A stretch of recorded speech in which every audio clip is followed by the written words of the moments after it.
quando la prima stella, quando apparirà, quando la nostalgia più forte diventerà. Tu non devi piangere, ma devi pensare a me, come amore mio, io penso a te. Quando la prima stella, quando apparirà, quando la nostalgia più forte diventerà. Tu non devi piangere, ma devi pensare a me, come amore mio, io penso a te.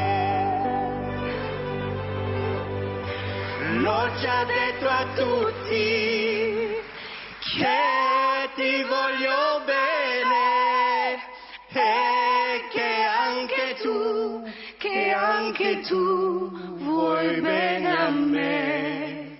Pensa a quante sere, quante primavere, pensa a quanto amore ci sarà davanti a noi.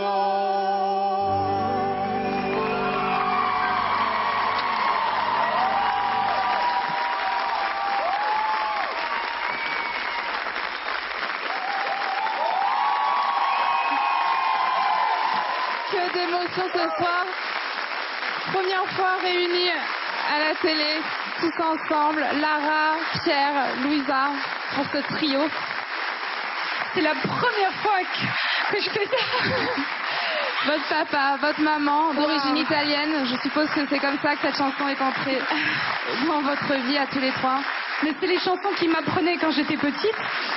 Papa prenait la guitare et on chantait ça. C'était et puis plein d'autres. Si vous saviez, on n'arrêtait pas de chanter. On était heureusement il n'y avait pas de voisins. Et bien je vous propose qu'on s'asseye tous ensemble. Oui.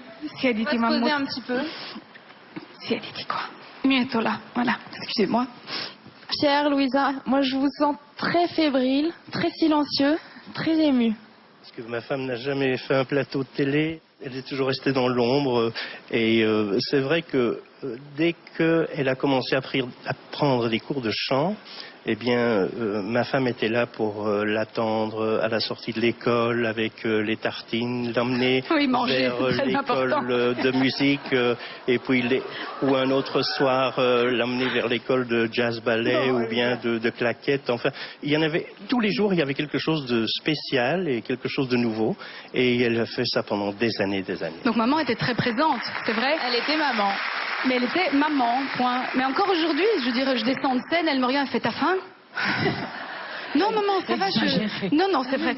On va rentrer, j'ai tout préparé, hein, tout est sur la table. Et c'est ça qui est magique, c'est que ça permet de rester branché au sol, à la réalité, d'avoir des parents qui nous aiment, nous, l'enfant, et pas forcément ce qu'on devient. Et que j'aurais pu être... Mais papa, il me l'a toujours dit, quoi que tu aies eu envie de faire dans la vie, j'aurais été derrière toi, je t'aurais aidé.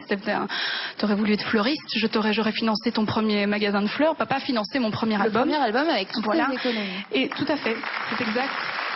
Je lui dois ma liberté, vraiment. Et maman, maman a toujours été une maman assez exceptionnelle. Alors, justement, Louisa, Lara, quel genre d'enfant était Lara? Dites-nous tout. Vivace, elle apprenait facilement, elle parlait tout le temps, mais c'était chouette. Et elle chantait tout le temps? Tout le temps. Et vous l'avez toujours soutenue, ça vous a jamais fait peur à aucun moment? Non, pas du tout. Pas du tout. Lara était très obéissante. Oui, c'est vrai. Ça a beaucoup changé après. Et Lara, justement, vous l'avez encouragée, donc c'est ce qu'on disait, à 8 ans, il y a eu le conservatoire, vous avez fait plein de choses. Oui, mais à partir du moment où vous voyez qu'un enfant est, disons-le, a un certain don, Parce que j'avais un ami qui était un professeur de chant à la Monnaie de Bruxelles et qui commençait à lui donner quelques cours de piano. Et il me disait, cet enfant a quelque chose de plus que les autres. Et alors, j'y ai cru à un certain moment. Je me dis, on va tenter l'expérience, on va essayer de la mettre au cours de chant classique. Et là aussi, tout le monde était toujours très très content de ses prestations. Voilà. Et alors justement, tenter l'expérience, à 14 ans, vous l'avez laissé aller chanter dans les bars. Dans les bars. On l'a accompagné. Allez, ma fille à poil, chanter dans les bars. Non, c'était papa prenait sa guitare. C'est quoi, café-théâtre? C'est ça, c'est des cafés-théâtres. Mais non, c'est vrai, vous avez raison, Laurie, c'est aussi des endroits où les gens viennent boire un verre. Consommer. Mais bien sûr, voilà. C'est vrai, tout à fait. Ceci dit, ça a été magique de pouvoir le faire en famille, parce que j'étais totalement protégée. Mon père était à la guitare, maman dans la salle.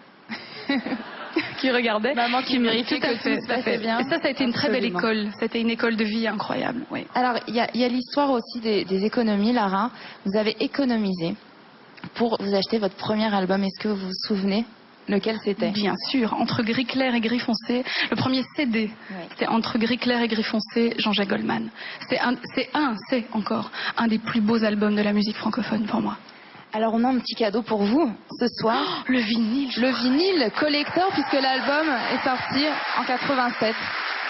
Génial, génial, merci beaucoup. Merci. Vous écoutiez beaucoup Jean-Jacques Goldman à la maison? Oui, moi j'écoutais beaucoup. Goldman est quelqu'un qui a des textes tellement magnifiques qu'on ne peut pas passer à côté. Et des musiques incroyables.